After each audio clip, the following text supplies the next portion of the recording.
If you want to use voice typing on Samsung Galaxy A36 5G, what you can do is first, once you open the keyboard, in the bottom left corner you should be able to find this microphone icon. Once you tap on it, you will be able to enable the microphone, and whatever you say out loud, it will be converted into the text. So let me demonstrate. Let's tap on the microphone. First we need to of course grant permissions. This is just a one-time thing. And let's press agree.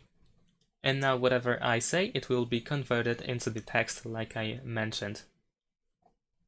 And you can tap on the microphone again in order to stop the microphone recording you.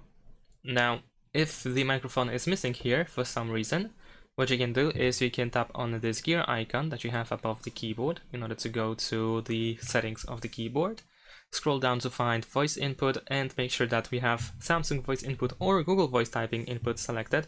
If you have set this option to none, then obviously this option will not be visible.